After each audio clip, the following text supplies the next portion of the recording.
मी आबासाहेब काकडे विद्यालयाच्या वतीने माननीय श्री ज्ञानेश्वर बिडवे सर यांचं या ठिकाणी स्वागत करतो। एकदा जोरात टाळ्या वाजवून सरांसाठी आणि सर्वांना या ठिकाणी विनंती करतो की आपण आमच्या या विद्यार्थ्यांना मार्गदर्शन ज्ञान ठिकाणी ज्ञान वाढते त्या ज्ञानाचे मंदिर हे सत्य शिवाहून सुंदर हे सुंदर अशा काकडे विद्यालयातील गुरुजनांना वंदन करून तुम्हा हुशार सद्गुणी बालमित्रांना ज्ञानेश्वर बिडवेचा मनापासून मनपूर्वक नमस्कार। फळाफुलांचा मळा पाहिजे, फळाफुलांचा मळा पाहिजे, आनंदाचा सोहळा पाहिजे, गावात मंदिरापेक्षाही सुंदर अशी शाळा पाहिजे। अशा तुमच्या सुंदर शाळेतील तुम्हा सुंदर मुलांना पुन्हा एकदा नमस्कार।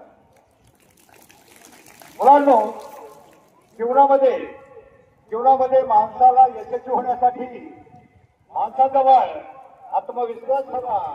तो आत्मविश्वास मिळवण्यासाठी थोडा तरी संतांचा आणि शिवरायांचा इतिहास ज्ञात हवा। जगावं कसं आम्हाला छत्रपती शिवरायांनी शिकवलं, मरावं कसं शंभूराजांनी शिकवलं आणि वागावं कसं हे संत समाज सुधारकांनी शिकवलं। आता मला सांगा, आपल्याला कोणत्या शंभूराजा सारखं करायचंय का? आपल्याला फक्त छत्रपती शिवरायांच्या विचाराप्रमाणे आणि संत समाज सुधारकांनी सांगितल्याप्रमाणे सरळ मार्गानं संस्कारित जीवन जगायचंय। माणूस जीवनामध्ये दोनच प्रकारे मोठा होऊ शकतो। किती प्रकारे?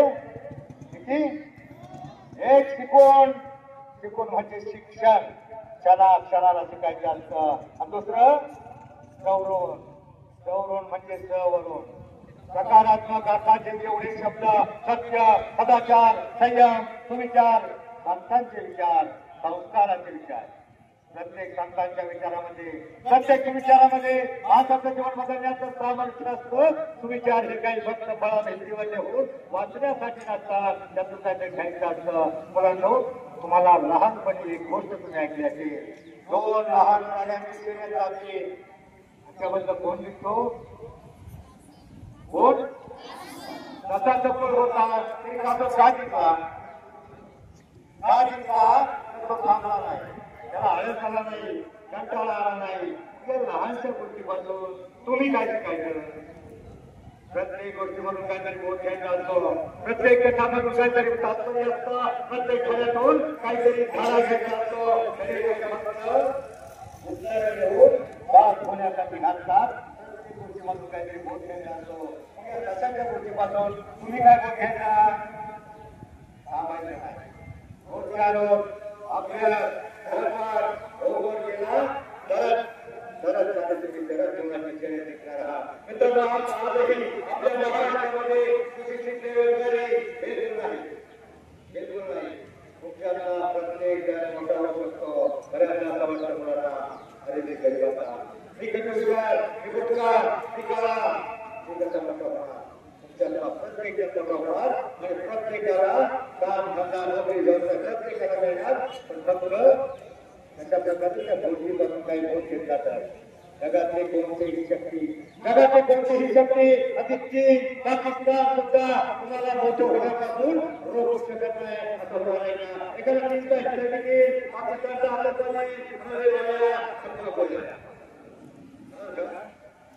कोणतीही शक्ती तुम्हाला मोठं होण्यापासून रोखू शकत नाही।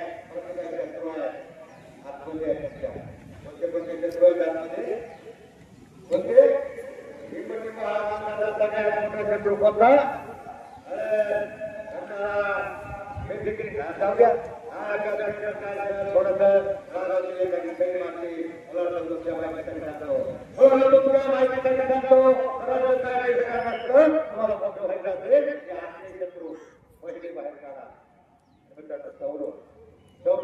संतांच्या विचाराने हा फक्त आपला महाराष्ट्र, आपण तुम्ही आम्ही सुरक्षित आहे आपण छत्रपती शिवरायांच्या विचारानं आणि संतांच्या विचारानं। आज आमचे 25 लाख वारकरी गेल्या वर्षी 25 लाखाचा होता, यंदा 35 लाखापर्यंत जाईल. कारण पाऊस लवकर झाला, पेरण्या झाल्या, त्यातून शेतकऱ्यांचा लोंढा आहे. 35 लाख वारकरी पंढरपूर मध्ये निघाले. 20-22 दिवसाची दिंडी असते. तुम्ही आता एखाद्या पेपरला वाचलंय का एखाद्या वारकऱ्यानं एखाद्या महिलेचा विनय भक्त केलाय? आता 20-22 दिवसामध्ये वाचलंय का? पण रोज बातमी येते, एखाद्या लहान मुलीला चॉकलेटचं आमिष दाखवलं जातं, मोठ्या मुलींना मोबाईलचं आमिष दाखवलं जातं, त्याच्या मोठ्या मुलींना लग्नाचं आमिष दाखवलं जातं. आणि अशा प्रकारे कितीतरी मुली फसवल्या जातात. 99% बातम्या येत नाही, एकीची बातमी येते, पण रोज बातमी येते. मग संस्कार फक्त छत्रपती शिवरायांचे आणि संतांचे विचार. मला सांगा, विठ्ठल हा एक अवतार कशासाठी झालाय? कशासाठी झालाय तुम्हाला माहित आहे का? पहिले अवतार झाले मत्स्य, कच्छ, वरा, परशुराम, राम, कृष्ण. हे अवतार राक्षसाला मारण्यासाठी झाले. अनेक राक्षसाच्या वेळेला मारले होते. त्या राक्षसाला रावण, कंस यांना मारण्यासाठी झाले होते. परंतु त्या वेळेला राक्षस कमी होते. आता प्रत्येक गावामध्ये अनेक राक्षस तयार झाले. अनेक वाईट वागणारी, अनेक वाईट मुलींना छळणारी, अनेक कोर्ट असा समाज निर्माण झालाय. पुन्हा कुणाला मारणार? पुन्हा कुणाला मारणार आहे? परंतु तो विठ्ठलाचा अवतार हा मारण्यासाठी नाही, सगळ्यांना तारण्यासाठी आहे. कसं करू शकतो माहितीये का? एखादा भजन, अभंग एखादं करता करता हरिपाठ, तुमच्या गावामध्ये हरिपाठ होतो. हरिपाठामध्ये एक जण म्हणत असतो हरिमुखी म्हणा, हरिमुखी म्हणा. दुसरा म्हणत असतो पुण्याची गणना कोण करी. तिसरा म्हणत असतो असो संसारी. चौथा ज्याच्या कुठलं वाक्य म्हणायचा प्रयत्न करतो. त्यावेळेला ते हरिपाठ म्हणणाऱ्याच्या डोक्यामध्ये जीवनातलं कोणतंही दुःख, प्रपंचातल्या कोणत्याही अडचणी, देशातली कोणतीही समस्या त्याच्या डोक्यामध्ये नसते. त्याच्या डोक्यात फक्त एवढं असतं त्याच्या पुढं काय म्हणायचं. त्यावेळेला काय होतं मला त्याला देव भेटतो का? त्याच्यात देव निर्माण होतो. त्याचं मन, चित्त, बुद्धी शांत, एकाग्र, पवित्र होते. मला सांगा, तुम्हाला अभ्यास करायचा असेल तर तुमचं डोकं ठिकाणावर पाहिजे आणि मन शांत पाहिजे ना. मग हे हरिपाठानं होतं. मुलांनो, एवढे वारकरी पंढरपूरला जातात, देव कुणाला मिळतो का? अहो, देव तिथं मिळत नाही. साधं दर्शन होत नाही. मग तुम्ही म्हणाल कशाला जाता? तर तुम्हाला एक कारण सांगतो. 2011-12ची गोष्ट आहे. आमची गाडी वरवटजवळ पंक्चर झाली. गाडी पंक्चर झाल्यावर आम्ही एका टायरवाल्याकडे गेलो. टायरवाल्याला आमची खिडकी घ्यायचं ठरवलं. ती सफेद कपड्याची माणसं दिसतात, वारकरी. हो, तुम्ही एवढे पंढरपूरला जाता, 22 दिवस जागा घालवता, तुम्हाला तुला देव मिळतो का? देव आहे का? आम्ही त्याला म्हटलं आहे ना. देव नाही असं काही नाही. देव आहे, प्रत्येक ठिकाणी आहे. आहे का नाही देव? देव आहे का नाही? तुमचं काय मत आहे? हे तो सच है की भगवान है मगर भी अनजान है. धरती पे रूप माँ बाप का, उनमें ही असली पहचान है. देव आहे, प्रत्येक ठिकाणी आहे. अहो, देव तुमच्या आई बापात आहे, शिक्षकामध्ये आहे आणि तुमच्यामध्ये आहे. देव प्रत्येक ठिकाणी आहे. देवाची संख्या किती कोटी आहे? 33 कोटी. तुम्ही 33 देवांची नावं सांगू शकणार नाही. 33 कोटी म्हणजे 33 प्रकारची अशी काहीतरी संकल्पना असावी. पण आजही माझ्या मतानं आपल्या भारतामध्ये जिथे जागते, हसते, खेळते, जिवंत असे 33 कोटी देव आहेत. आणि ते देव कोणते आहेत माहितीये का तुम्हाला? माहितीये का?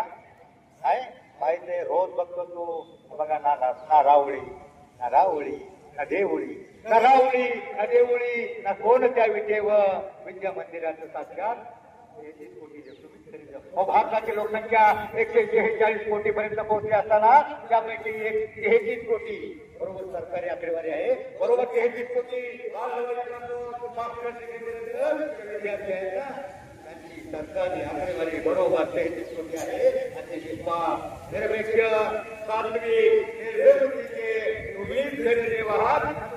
देव पण जगवण्यासाठी, जागवण्यासाठी, टिकवण्यासाठी संत ज्ञानोबाराजीतर्फे हा माझा छोटासा प्रयत्न. ज्ञानी आमचा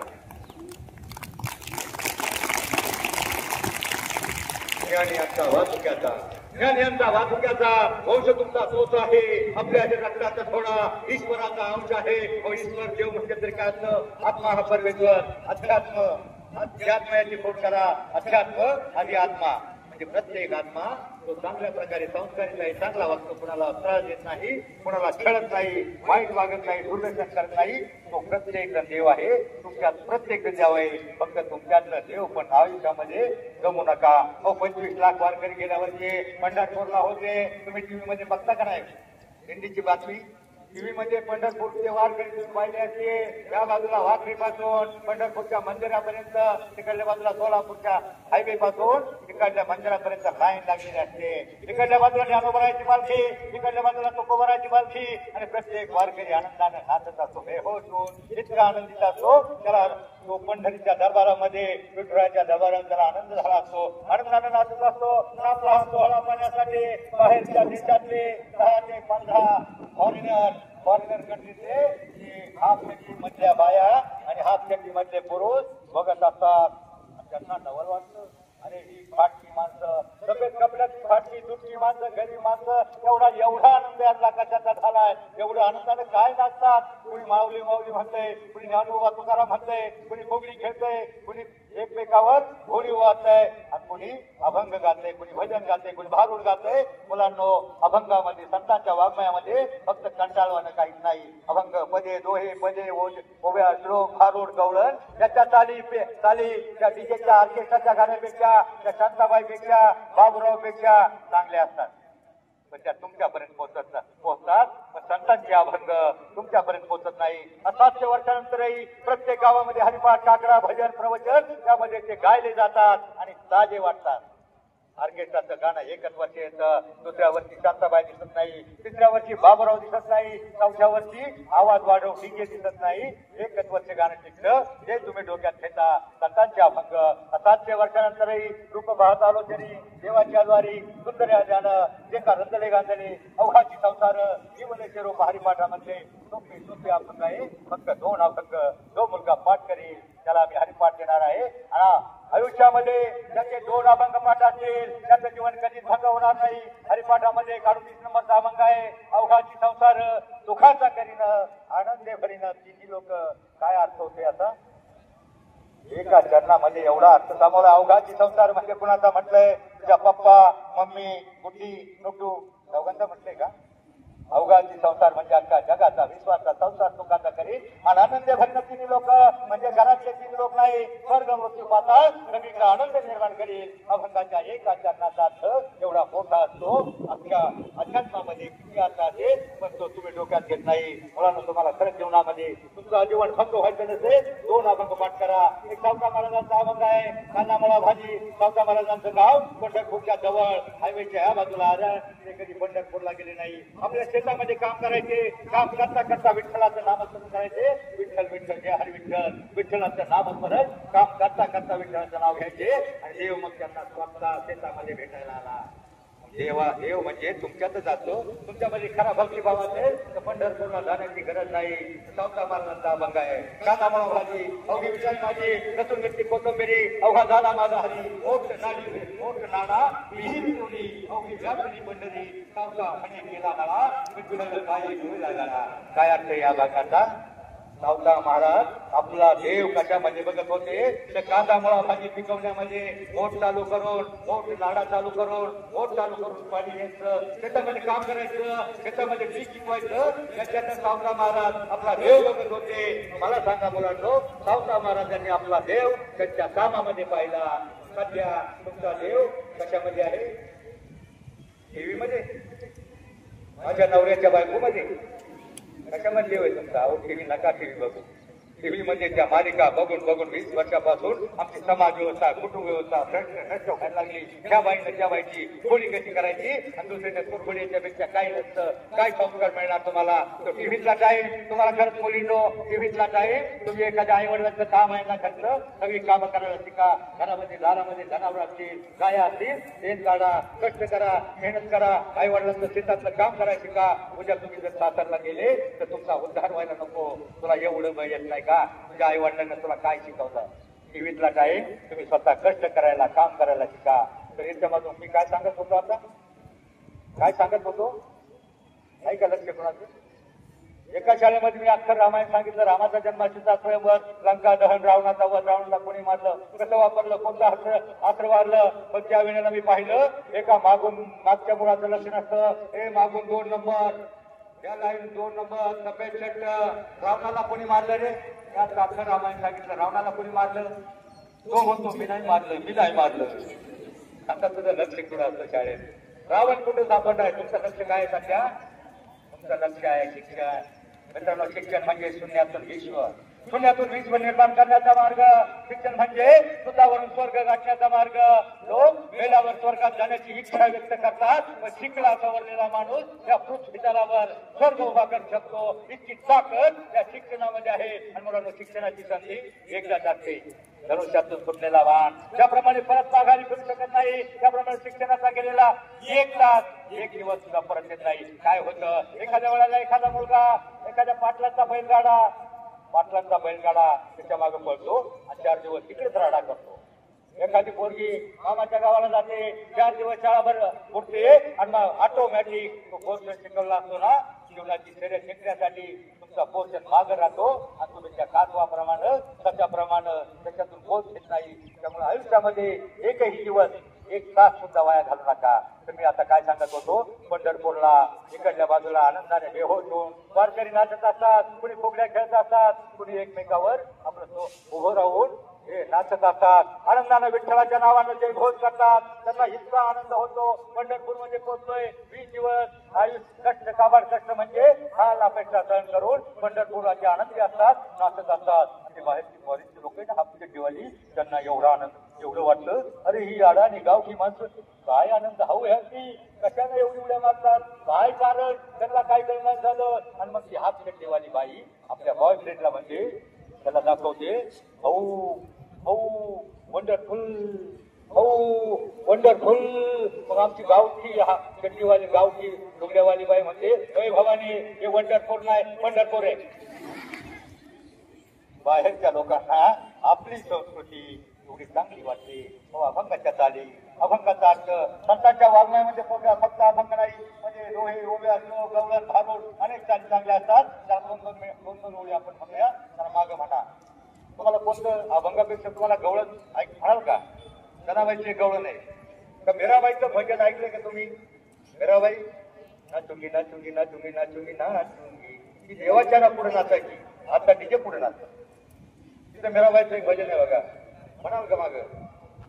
जैसी लागी लगन म्हणा मोठ्यानं,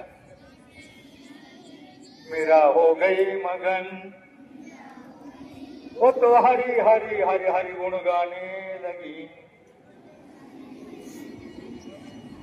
काही मुलींनी तोंड दुखायची नाही. आता मी कुठं मुलींना तुम्हाला मुन्नी बदला होई म्हणायला सांगितलंय. मी संतांच्या एखादी ओळ बदलाची तुमच्या डोक्यामध्ये अंतरंगा ठरली, तुमचं जीवन कधी भंगवणार नाही. मित्रांनो, संतांचे 2 अभंग त्याचे पाठ असतील ना, आयुष्यामध्ये त्यांचं जीवन भंग होणार नाही. तर काय अर्थ होतो याचा? मी तुम्हाला 2 ओळी म्हणायला सांगितल्या. त्याची लागी लगन म्हणजे मीराबाईला श्रीकृष्णाच्या भक्तीची एवढी आवड निर्माण झाली होती, गोडी निर्माण झाली होती. तशी गोडी तर तुम्हाला अभ्यासाची निर्माण झाली. आणि मीरा हो गई मग म्हणजे मीराबाई श्रीकृष्णाच्या भक्तीमध्ये एवढी लीन तल्लीन मग्न झाली होती. तसं जर तुम्ही अभ्यासामध्ये मग्न झाला ना, मगाशी सांगितलं, जगातली कोणतीही शक्ती तुम्हाला मोठं होण्यापासून रोखू शकत नाही. असं होणार आहे का? एखादा सैनिकी म्हणजे बाळ्या तालुका गोळ्या लय अभ्यास करून कॅप्टन होऊ नको, कलेक्टर होऊ नको म्हणणार आहे का? देवानं आपल्याला कोणता रंग दिलाय आपल्या हातामध्ये नसतं, कोणत्या घराने जन्मायचं आहे आपल्या हातामध्ये नसतं. परंतु जन्मल्यानंतर मृत्यूपर्यंतचा प्रवास कसा मोठा करून कसं मोठं व्हायचं नक्की तुमच्या हातामध्ये आहे. मला सांगा, आपल्या भारताच्या राष्ट्रपती त्यांचं नाव काय? मुलींनो, राष्ट्रपती कोण झाल्या? कोण आहेत? मोठ्यानं सांगा. द्रौपदी मुर्मू, एका आदिवासी समाजातली मुलगी. तिचे आई वडील खदानीमध्ये गाडून वारले गेले. 7व्या वर्षी ती अनाथ आश्रमामध्ये गेली. आणि अनाथ आश्रमामध्ये गेल्यावर तिने इतका अभ्यास केला, इतकं टॅलेंट वाढवलं. प्रत्येक विद्यापीठापर्यंत शेवटच्या वर्गापर्यंत फर्स्ट क्लास सगळ्या जिल्ह्यामध्ये, तालुक्यामध्ये, राज्यामध्ये पहिली आली. आणि ती टॅलेंटेड होती म्हणून तिला राष्ट्रपती बनवलं. तिला अभ्यास केला होता म्हणून ती राष्ट्रपती बनली. आता मुलांनो, तुम्ही राष्ट्रपती बनणार नाही. मला माहितीये आता राष्ट्रपती तुम्ही भरणार नाही, परंतु सर प्रत्येक गावातली एक सामाजिक समस्या आहे. 10वीच्या मुलांनी ऐका, 10वीची कोणत्या बाजूला आहे हात करा, 10वीवाले जवळ आहेत हात खाली करा. तुमच्यासाठी आलोय, तुम्हाला याचा अर्थ चांगला कळतोय, बाकीच्यांना कळत नाही. प्रत्येक गावामध्ये सर 10 ते 15% मुलांची लग्न होत नाही. 10 ते 15% मुलांची लग्न होत नाही. अशी मुलं कोणती? आताची अभ्यास करत नाही, संगळ मंगळ करतात, मुलांना सरांना मागं बोलतात, बापांचं ऐकत नाही, आपलं करिअर घडत नाही, नोकरी धंदा पकडत नाही, आणि मग असे टुकार बेकार एखाद्या वरातीमध्ये डीजे पुढे नाचून प्यायला खायला शिकतात, पुढाऱ्याबरोबर धाब्यावर जाऊन बिघडतात. अशा बिघडलेल्या टुकार बेकार 10 ते 12% मुलांची लग्न होत नाही. पण मुलांनो, मी तुम्हाला याची जाणीव द्यायला आलोय. परंतु म्हणाला मला कोणी सांगितलं नाही लग्न होतात का नाही. सोलापूरला मोर्चा निघाला होता, सोलापूरला 20 ते 35 वर्ष ज्यांची लग्न झाली नाही त्यांचा मोर्चा निघाला होता. जिल्हाधिकारी कार्यालयावर 35 वर्षांची लग्न झाली नाही. कलेक्टर साहेब आमच्यासाठी पोरी शोधा. आता टुकार पोरांना सोड. हे मग कलेक्टर ऑफिस पुढे जाऊन नाचायचे, आम्ही लग्न आलो, आम्ही लग्न आलो. आता कोण तुम्हाला मुली? तुम्ही आता तुम्हाला जागा करण्यासाठी आलोय. परत म्हणाला आम्हाला, कारण एकदा पुढे गेल्यावर कळतं अरे त्यावेळेला चांगला अभ्यास केला असता तर काहीतरी बनलो असतो. मुलांनो, आजही आपल्या देशामध्ये बेरोजगारी नाही. अगदी ITI झालेला, डिप्लोमा झालेला, इंजिनियर झालेला एकही मुलगा बेकार राहणार नाही याचा विश्वास देण्यासाठी पुण्यातून मुलांनो आमच्या भागामध्ये एवढ्या कंपन्या आहेत. रांजणगाव, सरसवाडी, चाकण, MIDC मध्ये एवढी लोक कामं करतात. त्यातले 90% लोक बाहेरचे आहेत. जी मॅनेजमेंटची आहेत ना, ती मॅनेजमेंटची बाहेर निकल करता. मेत्रा, दुबे, चौबे, पांडे, तिवारी, त्रिपाठी, नायर, शर्मा, स्वामी बाहेरच्या देशातले लोक आपल्या देशातून मॅनेजर होतात. ती कमी शिकतात, ती इतकी कामं करतात आणि ती मॅनेजर ही परमनंट होतात. आणि आमची पोरं बैलगाडा, पाटलांचा बैलगाडा. मग तुम्ही मला करिअर करा. आज विनंती आहे तुम्हाला, करिअर करा. आजही आपल्या देशामध्ये सुशिक्षित बेरोजगारी नाही. एक मुलगी होती, तिचं नाव PT उषा. कोण होती ती? तिला काही एकदम पदक नाही मिळालं. त्याला कमी मार्क आहेत ना, त्याने प्रॅक्टिस करा, 1 पदक मिळालं, 1 कोटी रुपये मिळतात. ती PT उषा, तिचं पदक सतत 2 वर्ष हुकत होतं. एकदा शिक्षकांनी तिला शाळेत पळवलं, इतकी पळाली, शाळेत नंबर आला, तालुक्यात आला, जिल्ह्यात आला, तामिळनाडूमध्ये आला, आणि मग भारतामध्ये सुद्धा नंबर 3 पदक मिळवलं आणि आंतरराष्ट्रीय स्पर्धेमध्ये गेली. त्यावेळेस गेली, तिचं पदक फक्त 9 सेकंदाला पहिल्या दिवशी हुकलं. 9 सेकंदाला हुकल्यावर ती प्रॅक्टिस करायची. ह्या गावापासून त्या गावापर्यंत परत माघारी फिरली. एक दिवस काय झालं, पलीकडल्या गावात गेली. तिकडल्या गावामध्ये कुत्र्यांची भांडणं लागली. कुत्र्याची मिळवून पाहिली तुम्ही कशी बरोबतात. कुत्री एकमेकावर धावत होती आणि तिच्याची मागं पळाली.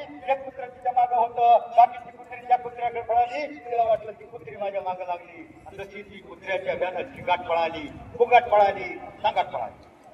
9 सेकंद थोडा 15 सेकंद जोडले आणि पहिल्यांवरती भारताला पदक मिळून दिलं. मुलांना तुमच्या मागे कुत्र लागलेलं नाही, पण तुमच्या मागे कुत्र आहे करिअरचं.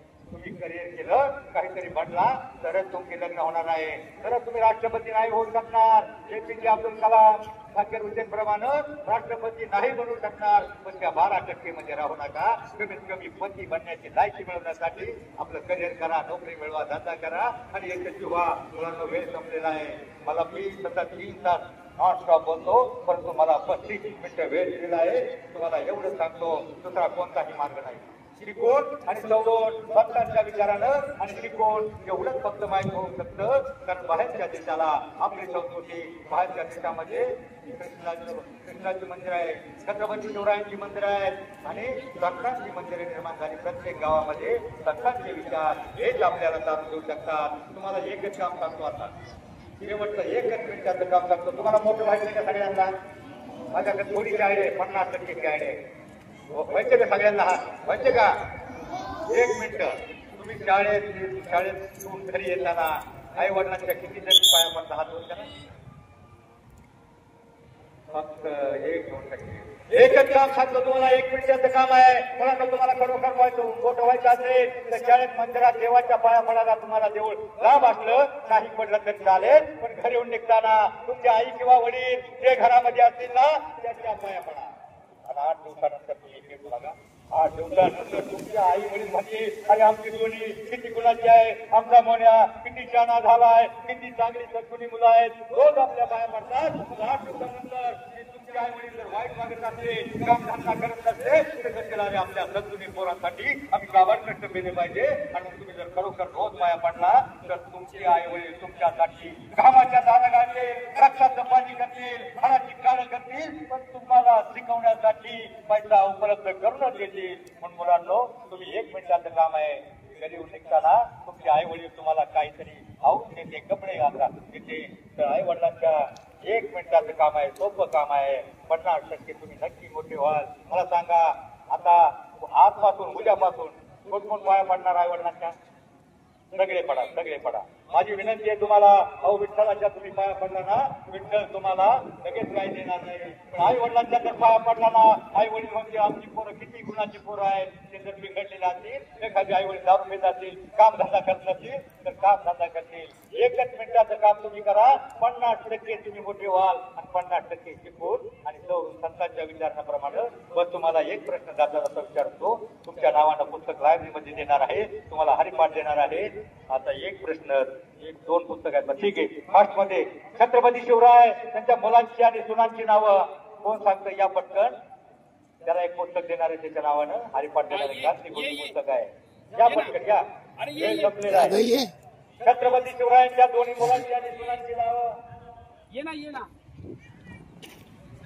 इतिहासाच्या पाणी पाणी, इतिहासाच्या पाणी पाणी, अमर शिव प्रभूची गाथा, अभिमानानं मध्य मराठी सुखतो त्यांच्या चरणी माता. मुलांना याच्यासाठी टाळ्या वाजवा. तो बारीक मुलगा आहे, त्याने प्रेरित केलं.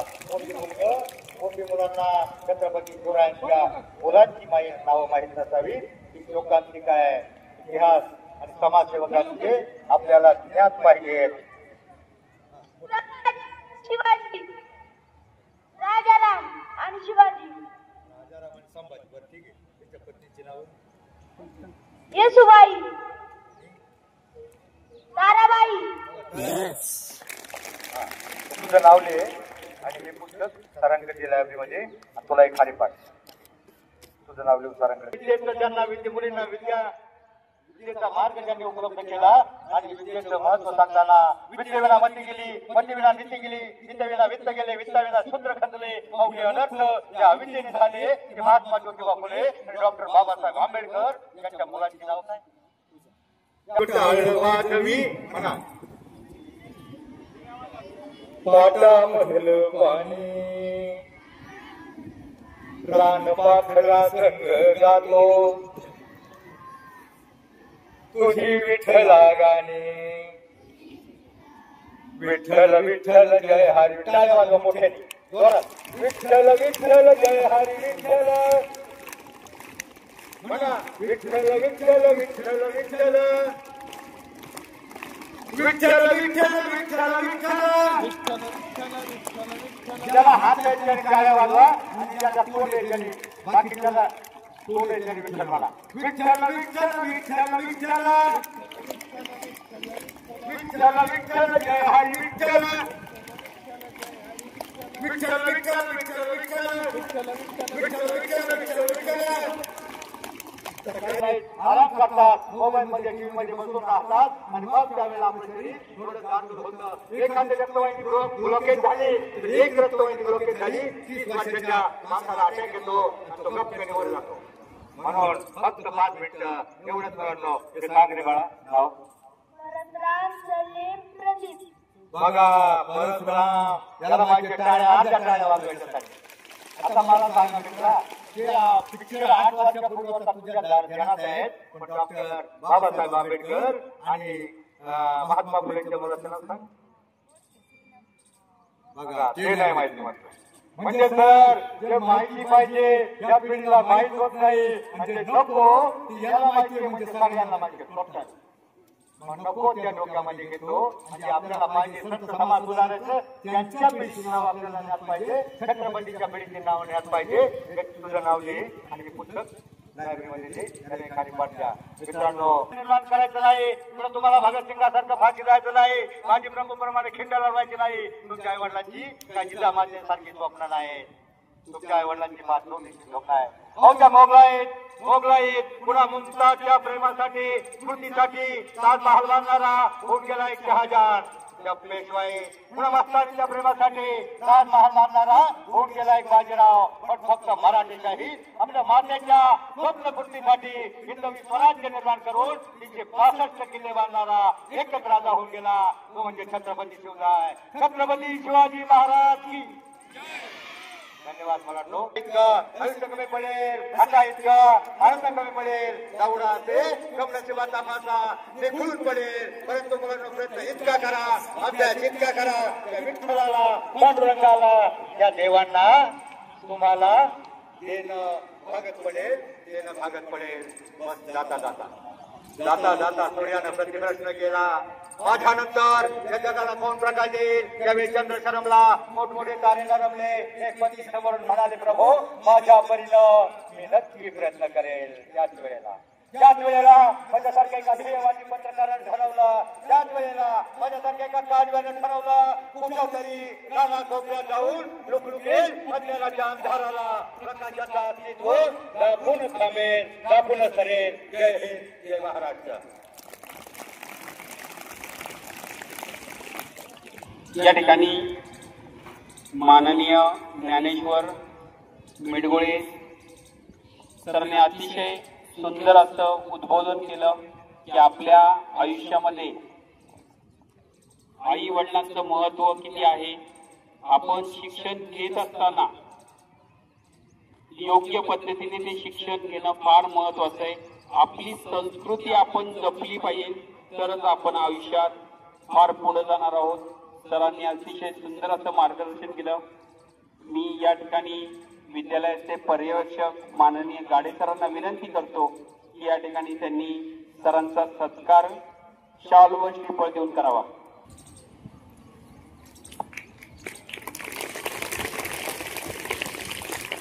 आणि जोरात टाळ्या होऊ द्या.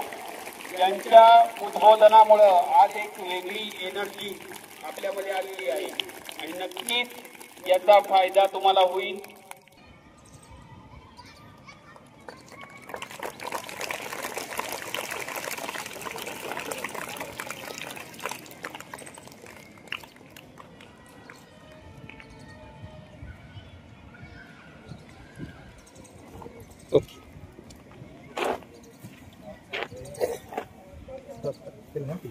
पॉज केली ना, उपवास केला चालू आहे. आज या ठिकाणी आलात आणि विद्यालयातील आमचे विद्यार्थी यांचं प्रबोधन केलं, आध्यात्मिक ज्ञान आपण त्यांना दिलं, त्याबद्दल विद्यालयातर्फे आपले खूप खूप आभार आणि आपणास खूप खूप धन्यवाद.